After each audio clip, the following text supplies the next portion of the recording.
What's up, agents, and welcome back to another Division video where we're checking out the Beacon, a brand new exotic chest coming to the Division 2 in Year 7 Season 3. This is the PTS build right now, so this might actually be subject to change, so be aware of that. But if it does change, obviously I will make a new video.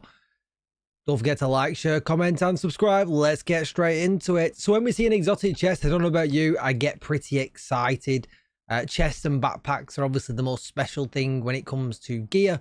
So I was kind of hoping that this one will absolutely knock it out of the park. So let's take a look at it. All red, because a lot of the stuff that's coming this season is favouring DPS builds. Crit chance, crit damage rolled, and it comes with a talent called Bond. You and your allies receive 20% critical hit damage, 10% skill efficiency, and 1% armor regen when your ally is within 10 meters of you. And obviously you can just use your companion to trigger this. If I come off this screen and press F here, you can see on the bottom to the right of the strikers symbol, that's the symbol that you get. If I run away from him, you'll see that symbol, there you go, the symbol's disappeared, and then as soon as he comes back, the symbol comes back on. And that also does reflect in the stat page as well.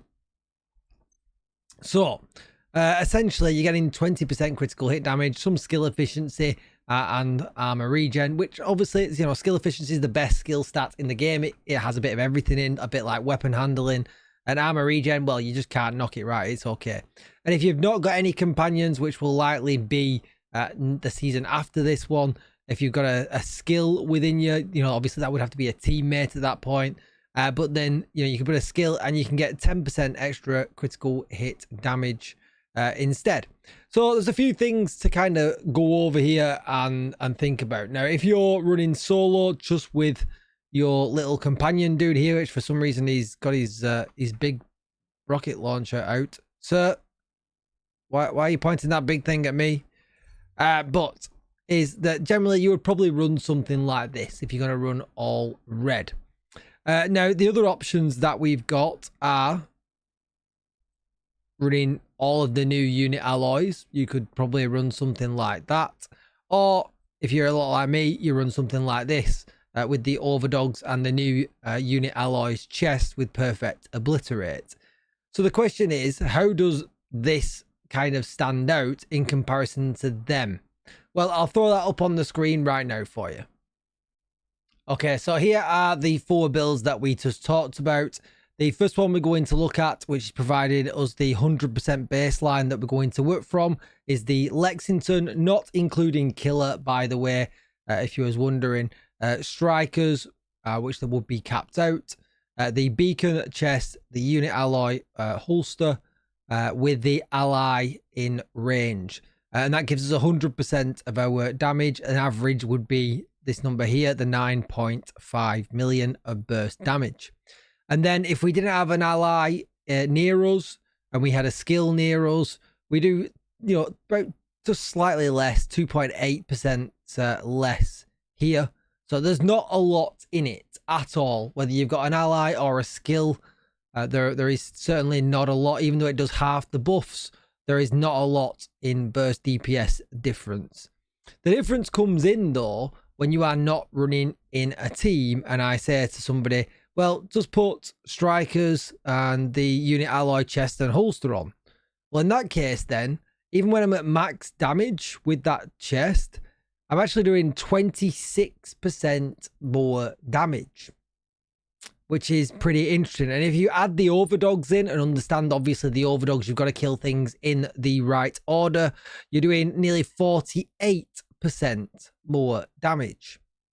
So when you're running solo, this chest, I would say, is absolutely just not worth it. It really isn't. The boost that you get just isn't worth it. But is it worth it when it comes to running it in a team of 4, perhaps? Which I guess is what it's really intended. All right, so we're back in the spreadsheet. I've done a really scuffed type of calculation to check out if it's going to really work out. But I'll just explain it to you right here, right now. All right, so this 2 members, 3 members, 4 members that you see right here is the amount of DPS that 2 members, 3 members, or 4 members would average out if they ran the Lexington Striker with the unit alloy chest and holster. You know, all running exactly the same build, all with my stats, and that's obviously never going to happen. But that's, you know, 4 maxed out builds running that build, with the exception that we're not counting any gun talent. And then we've got exactly the same here for if 2 members, 3 members, 4 members ran exactly the same Lexington Striker unit alloy chest with the overdogs, and we've got the numbers here again, average DPS. Then up here at the top, which is, first of all, we're going to look at the Lexington Striker unit alloys chest and holster.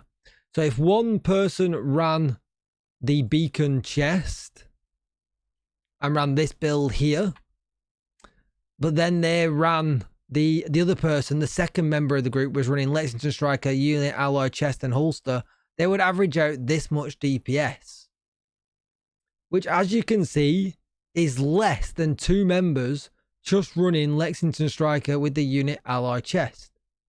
So the buff that person's providing to the other person doesn't give it enough DPS to outperform 2 people just running the DPS build, which is odd.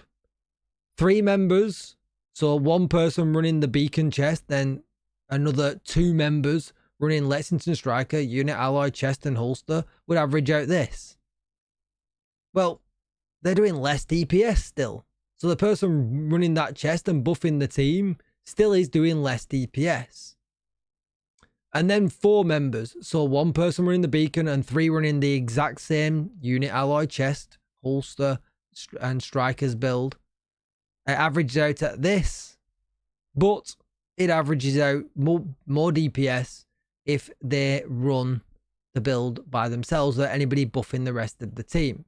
And the same plays out exactly as you would think with 4 members just running unit alloy chest with overdogs.